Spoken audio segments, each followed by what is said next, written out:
Bom dia, pessoal. Sou a professora Laís e a aula de hoje vai ser a respeito de cuidados de enfermagem ou RN na perspectiva familiar. Então, pessoal, eu trouxe aqui só para a gente relembrar a respeito da primeira semana de saúde integral, que faz parte, né, do Programa Nacional de Atenção Integral à Saúde da Criança.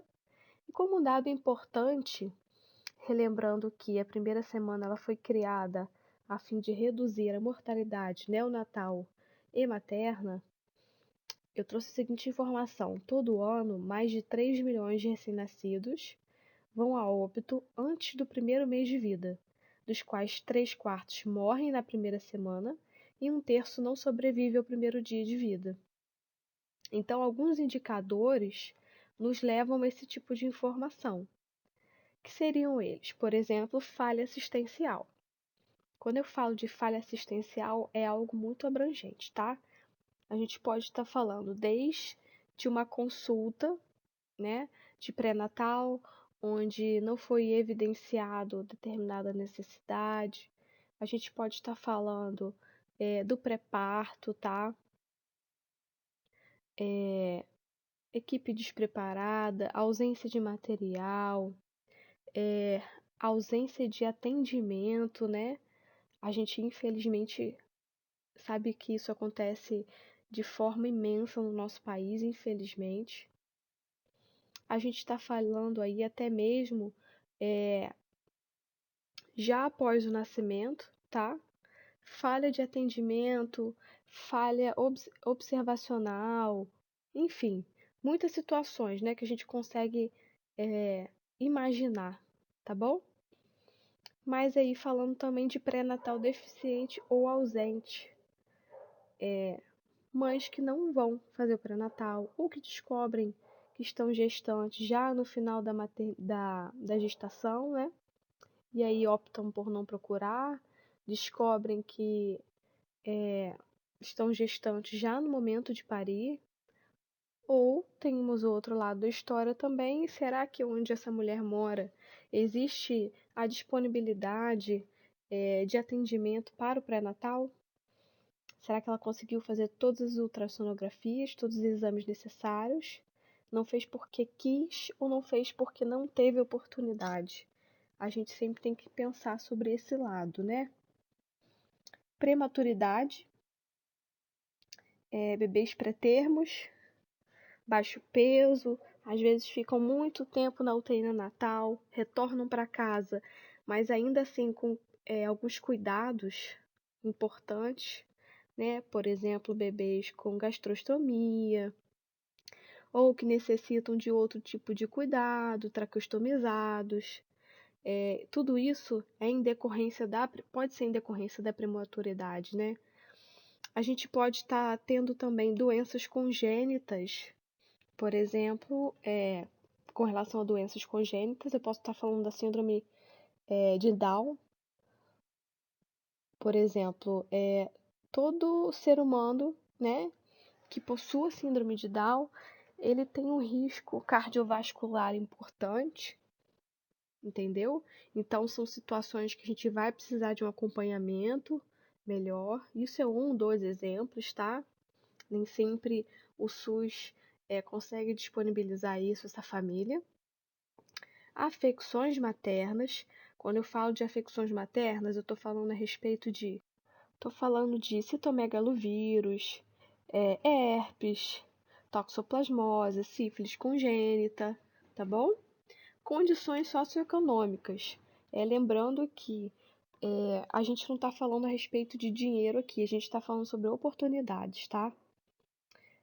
Vamos nos colocar aí numa família que está localizada no interior do sertão. Eles não têm o que comer, eles não têm o que beber, eles não têm orientações e não têm nem oportunidade de fazer o que a gente julga ser muito simples, como, por exemplo, medidas higiênicas. Então, as condições socioeconômicas, elas influenciam de uma maneira grandiosa na vida da mulher e do recém-nascido, né? A gente está falando sobre muitas coisas, sobre infecções, sobre alimentação, sobre medicação, né? esse bebê que está precisando de alguma coisa, será que ele vai ter condições? Ele vai receber essa medicação necessária? E o saneamento básico entra ali em dupla praticamente, né? Famílias que não têm esgoto, não têm água tratada. Como que a gente vai falar sobre infecções se naquela casa a pessoa não tem uma água tratada, né? Bebem água do rio. Então, antes da gente adentrar nesses cuidados com relação ao bebê na família, na expectativa familiar, eu trouxe alguns pontos para a gente pensar também, que são situações que eu acredito que a gente possa encontrar, tá? Expectativas versus realidade. Vamos nos colocar numa situação. Essa mulher, junto com seu companheiro ou companheira, programam essa gestação, idealizam essa gestação, imaginam que o parto vai ser de determinada forma, que o puerpério vai ser de determinada forma, que eu vou receber auxílio de alguém, que eu não vou passar por necessidades, eu vou conseguir dar jeito em tudo, mas infelizmente isso não é verdade. O puerpério é um desafio muito grande, né? Como a gente já falou em alguns momentos anteriores, em outras aulas, é realmente uma grande batalha, né? Uma batalha de todas as formas. Então, muitas das vezes, vamos encontrar mulheres, eu acho que a palavra não é decepcionada, mas de frente a uma realidade que não esperava. E isso às vezes pode trazer um certo de desconforto, tristeza, desânimo. E a mesma coisa com relação ao bebê idealizado. Nós culturalmente temos essa ideia, né, do bebê loiro, dos olhos azuis, né, que passa na propaganda da televisão, saudável, que não tem nenhuma manchinha na pele. Mas isso não é a verdade. Isso é a verdade para algumas famílias. Mas todo indivíduo tem a sua peculiaridade, tem a sua identidade, tem a sua formação. Então a gente pode encontrar situações como essas, de mães que idealizaram um bebê perfeito e que por algum motivo, alguma anomalia, alguma situação, acabam vindo com algum tipo de deformidade, tá? Algum tipo de limitação, e isso pode causar uma frustração imensa. A gente pode encontrar em muitas situações questões de depressão pós-parto, né? Porque imagina, você tá ali durante 9 meses idealizando uma vida, idealizando uma situação, né? Na sua casa e de repente tudo aquilo que você constrói é desmoronado. Então, até isso a gente tem que pensar e auxiliar numa escutativa, em orientações, para que quando a gente esteja adentrando essa casa para fazer as nossas orientações e auxiliar no cuidado, a gente possa fazer parte de tudo que ele está vivendo, né? E quanto mais a gente se adequa à realidade do outro, mais transformações a gente consegue fazer. A gente pode entrar e se comparar também com situações de comparação entre gestações, tá? Mulheres multíparas que sempre vão estar comparando uma gestação com a outra, né? Mais uma vez, a gente tem que reforçar a questão da individualidade, tá? De cada gestação, porque não necessariamente tudo que ela viveu em uma gestação vai ser igual à outra, porque nunca vai ser, né? O processo fisiológico pode até ser o mesmo, mas as emoções, os sentimentos, a vivência, ela é individual e a gente tem que reforçar bem isso, né? Mais uma vez falando, quem é a rede de apoio, tá? Essa mulher tem rede de apoio? Quem é que tá ajudando essa mulher? Seja fazer uma comida, dar banho no bebê, tomar conta do bebê enquanto ela toma banho. Isso é extremamente importante, né? É fundamental. Todo mundo aqui já conheceu alguma mulher que pariu e sabe o tamanho da importância que tem esse auxílio, né? E além disso, a gente questionar, né, estar aberto para ouvir quais são as reais necessidades dessa mulher. E tudo que couber a nós, enquanto profissionais, é a gente buscar tentar solucionar, né? Eu trouxe aqui também pra gente a respeito da maternagem. É um trecho do Eliseu Júnior, tá? Que diz o seguinte: a maternagem corresponde aos cuidados que a mãe ou a sua substituta tem para criar o seu filho ou uma criança, e esses cuidados são condutas ou atitudes de interação que, mesmo quando têm um objetivo físico, não deixam de provocar vivências na criança, as quais dão base para o seu desenvolvimento cognitivo e especialmente emocional. Eu estou trazendo esse trecho para vocês terem dimensão do quanto pequenas atitudes que nós vamos auxiliar, como por exemplo, auxiliar a mulher a dar banho da forma correta no seu bebê, pode influenciar, tá? Em todo o processo de desenvolvimento, tanto da criança quanto da relação da mãe com a sua criança. Por quê? Porque essa mulher, ela teve avó, ela teve tias, ela teve uma conhecida que disse para ela que colocar pó de café no coto umbilical é a melhor forma de se tratar. Então, são situações que nós vamos enfrentar, tá, no dia a dia, que é de desconstruir informações antigas, tá? Lógico, com toda delicadeza, mas mostrando que nós trazemos informações que auxiliam.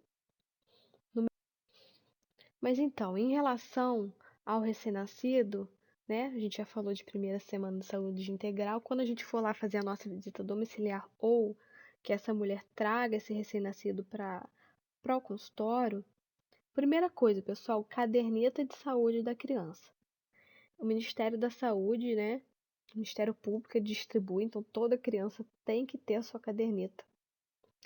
E ali vai ser a nossa fonte de informação. A gente precisa que ela esteja preenchida da melhor maneira possível. Assim como a gente, tá? Quem estiver lá na ponta no hospital, né? Após o parto, a gente também vai auxiliar nesse preenchimento, tá? Então, a importância de ser completamente preenchido. A gente precisa saber de tudo, tá?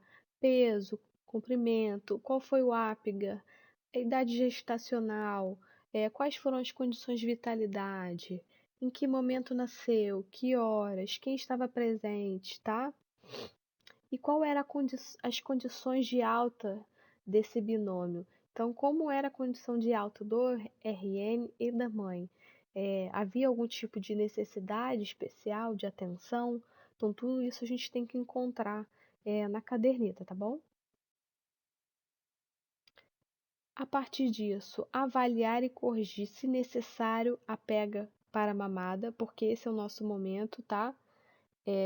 De avaliar o que está acontecendo e orientar. Lembrando que a pega correta ela não deve ser só na região do mamilo, mas sim mamilo aureolar, para evitar que haja fissuras e que para que o bebê consiga realizar essa ordenha da melhor maneira, tá? Fazer o exame físico, que a gente já viu na aula anterior, tá? Além das medidas antropométricas. Nessa imagem eu coloquei um exemplo, né, de como a gente vai pesar o bebê em determinado momento, deixando só um lençolzinho ou então um papel toalha, tá? Realizar triagem e registrar o resultado na caderneta da criança. E o que é a triagem, né? A triagem vai ser toda aquela ação preventiva nossa, tá? Que permita o diagnóstico precoce de doenças congênitas ou infecciosas. Aí eu tô falando aqui, tá? De teste do pezinho, teste da orelhinha, do coraçãozinho, tá? A gente, pelo menos aqui nas unidades de Macaé, a gente não realiza esses exames, tá? A gente redireciona o serviço. Então é importante que a gente consiga esse agendamento, deixe tudo muito bem anotado, explique à mulher por que a necessidade de cada exame, tá? Para que ela compreenda a real necessidade, né? Porque se a gente não explica, o outro não tem como ter dimensionamento da importância. Então, o nosso papel é estar reforçando. Verificar se foram aplicadas vacinas de BCG e hepatite na maternidade. Tudo isso tem que estar anotado na caderneta da criança. Lógico, a vacina BCG, ela vai deixar ali a presença como se fosse de um nódulo, né? No Hospital Público de Macaé, a BCG não é realizada, tá? Ela é realizada agora na Casa da Vacina, em outro momento. Não sei se alguma coisa mudou, né? De repente, de alguns dias para cá. Mais uma vez, agendar as consultas de acordo com o calendário previsto para o segmento da criança. Vai ser no segundo mês, quarto, sexto, nono, tudo isso a gente vai deixar programado, tá? Orientar a família, lógico, deixando explícito para essa família que se houver qualquer outro tipo de necessidade, não precisa esperar chegar a data dessa consulta, né? Porque a estratégia de saúde da família, o nosso atendimento, ele tem que ser aberto, extra momentos já. Então, como que a gente vai identificar o recém-nascido de risco? Então, eu trouxe em tópicos, né? De cara aí, bebê recém-nascido com peso menor que 2.500 gramas, tá? Bebês geralmente com esse peso, ainda que sejam termos, eles passam pela internação, tá? Devido à sua fragilidade. Além disso, a gente tem recém-nascidos que tenham ficado internado por intercorrência após o nascimento, tá? Além da prematuridade, a gente pode estar falando de, sei lá, parada cardiorrespiratória, hipóxia, outras situações. História de morte infantil familiar, então menor que 5 anos de idade, né? A gente sabe de alguma família, né, que tem um bebê para nascer, e naquela família a gente tem uma história de morte infantil, uma criança de menos de 5 anos, então isso já liga o nosso sinal de alerta. RN de mãe HIV. Mas aí a gente se pergunta quais seriam os critérios para a gente identificar esse RN de alto risco em outros momentos, tá? E aí eu trouxe eles aqui e a gente vai considerar sempre 2 ou mais, tá bom? Então, uma família residente em área de risco, RN de mãe adolescente menor que 16 anos, mãe com baixa escolaridade, tá? Menos de 8 anos de estudo, mães portadoras de algum tipo de deficiência ou distúrbio psiquiátrico que impeça o cuidado da criança, família sem fonte de renda, RN indesejado, não estou falando aqui só sobre estupro, tá? Má formação diagnosticada durante o pré-natal. Então, vocês vão perceber que a maior parte aqui são critérios socioeconômicos, tá bom? Então, pessoal, orientações para o banho. Eu sei que parece algo simples, né? As famílias geralmente vão falar assim: não, a gente sabe como dar banho, e realmente sabem. Às vezes a gente vai trazer só um a mais, tá? Ou nós vamos acabar aprendendo com eles. Então, um banho por dia, não tem porquê o bebê ter mais de um banho, tá? A não ser que, sei lá, ele tem um episódio diarreico, se suje todo, aí é uma outra história. Mas evitar o excesso de banho por desgaste da pele, né, do recém-nascido, acaba ficando ressecada. Tira as barreiras de proteção, tá? E aí os materiais utilizados, lembrando que se a família tiver disponível, tá bom? Que é sabonete neutro, água morna, toalha, haste flexível, e aí haste flexível que eu tô falando é cotonete, tá? Cotonete é a marca. Gás, algodão, escova, roupa, fralda, álcool 70, soro fisiológico. Então, antes do banho, a gente tem que estar atento para algumas coisas. Ambiente livre de corrente de ar, tá? Fechar as janelas, se puder desligar o ventilador. Encher a banheira com água morna, cerca de 10 centímetros de altura. Não tem porquê encher a banheira até o máximo, tá? Isso é até um risco pro recém-nascido, risco de afogamento. Apoiar a toalha ou fralda de pano entre o ombro e o tórax de quem estiver dando banho, tá? E vamos lá para o passo a passo. Primeiro, retirar a roupa do bebê, mantendo com fralda e coberta. Vocês vão perceber aqui que a gente primeiro vai dar prioridade à higiene do rosto e cabeça. Por quê? Porque é a nossa área de maior perda de calor, tá bom? Então vamos lá, retirar a roupa do bebê, mantendo com fralda coberta, iniciar pela higiene do rosto, limpando os olhos do canto interno para o externo com algodão ou gaze embebido somente em água. Se tiver um soro fisiológico, pode também, tá bom? Ocluir o meato auricular com o dedo anelar e polegar ou dobrando o lóbulo para cima, para que não haja entrada de água, né, na orelhinha da criança. Lavar a cabeça com sabonete neutro, são poucas gotinhas, tá? Bem pouquinho mesmo. Enxaguar, secar o rosto e a cabeça. E aí, quando vocês falarem sobre isso, pelo menos na minha época, foi o momento de maior debate, né? Porque normalmente o que a gente vê? A gente tira a roupa da criança toda e mergulha dentro da banheira. Só que a gente não tinha conhecimento, né, sobre as questões de perda de calor. Então, feito isso, retirar a fralda e limpar o períneo com algodão e água morna, tá? Depois eu vou falar sobre a especificidade de cada sexo, tá? Mais pra frente. Colocar o recém-nascido na banheira gradualmente, segurando com firmeza, tá? Delicadeza.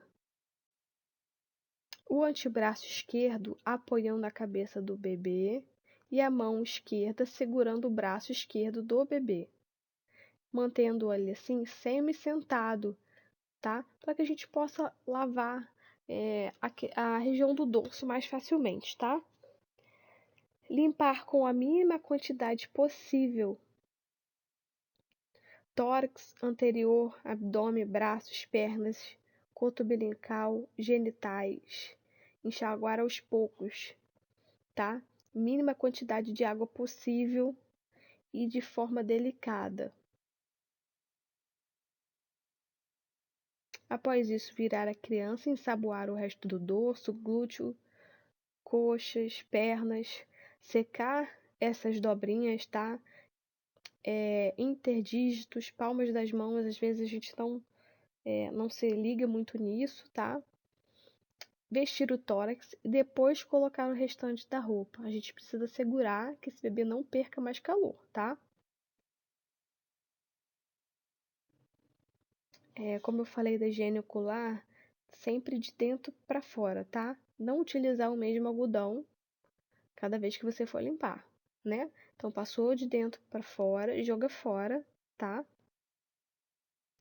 Usar soro fisiológico, fazer de forma delicada, tá? Quanto à higiene oral, a gente pode fazer o seguinte, assim como na imagem, pegar uma gaze, né? Envolver no nosso dedo mínimo, tá? A higiene das mãos antes disso. A gente pode estar usando água destilada ou soro fisiológico, e aí, de forma delicada, tá? A gente vai estar abrindo a boca desse recém-nascido. Algumas pessoas fazem com o polegar, tá? O polegar, ele vai fletir para baixo, o queixinho. E aí, com isso, limpar o dedo mínimo a língua do recém-nascido e o palato, tá? Com cuidado para não promover ânsia de vômito.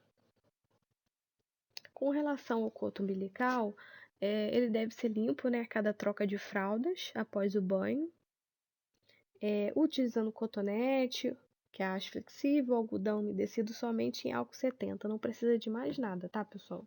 Só álcool 70. A gente deve fazer movimentos circulares únicos em um só sentido, tanto na base do coto, onde ele está inserido, assim como no seu segmento, tá? A gente tem que retirar secreções, sujeira e sempre trocando o algodão a cada movimento, tá? Ó, essa imagem aqui está mostrando bem. Na inserção, a gente faz o movimento circular e do prolongamento do coto também, assim como a gente também vai limpar as hastes com álcool 70, tá? É importante que a gente mantenha o coto livre de fezes e urina, tá? Para a gente evitar infecção. Então, qual é a melhor forma? Colocar o coto para fora da fralda, tá bom? Lógico, com delicadeza, para não machucar o bebê. E após a queda do coto, a gente deve continuar limpando por mais 2 semanas, tá? Esse tecido que está em cicatrização também com álcool 70. Cada troca de fralda, a gente deve estar aproveitando as bordas limpas da fralda para poder auxiliar na retirada desse excesso de fezes, tá? Enquanto a gente eleva as perninhas do bebê. Limpar a região perineal e glútea com água morna e sabão. Sempre secar. Sempre observar a presença de dermatite, tá? Se existe alguma alergia ou ao lenço umedecido, ou fralda. Usar pomadas para assadura caso necessário. Então, enquanto a gente eleva um pouco as pernas dessa criança para colocar a nova fralda, a gente deve, como eu já falei, colocar o coto umbilical para fora, tá? Evitando que ele fique exposto à urina e fezes. Estar atento para não comprimir a região do abdômen, tá? Uma folga aí de 2 dedinhos. Como eu falei sobre pomadas, retirar o excesso, tá? Não tem porquê gastar um tubo de pomada numa criança de uma vez só. Quanto aos meninos, limpar no sentido antero-posterior com movimentos amplos a região do pênis, tá? Observar a região escrotal e períneo e não friccionar o prepúcio, né? Retraí-lo de forma delicada, sem forçar, para evitar edema de glande, sangramento, tá? Esse é um exercício que a gente vai precisar explicar para as mães ou quem estiver cuidando a respeito da criança que tenha ainda a questão da fimose, tá? Mais uma vez, limpando com algodão umedecido em água, retornando para a posição inicial, tá? A gente não pode deixar a glande exposta e não retrair o prepúcio, tá? Manter fralda de pano ou parte descartável cobrindo o pênis para evitar acidentes, né? Por micção espontânea durante a troca. Tá atento aí durante a abertura da fralda da criança, principalmente do menino, para que não aconteça um acidente e você saia cheio de xixi na roupa. Com as relações meninas, tá? Afastar os grandes lábios, né? Utilizando bolas de algodão também morna, sempre de cima para baixo, tá? Não de baixo para cima, porque senão a gente pode levar fezes para a vagina. Os movimentos devem ser longitudinais e amplos, lembrando para não fazer essa contaminação, tá? De vagina com meato uretral. Trocando o algodão a cada movimento, tá? Assim como todas as outras formas de higiene, seja ocular, seja oral. Após a evacuação, se necessário, tá? Realizar a lavagem dessa região glútea com água,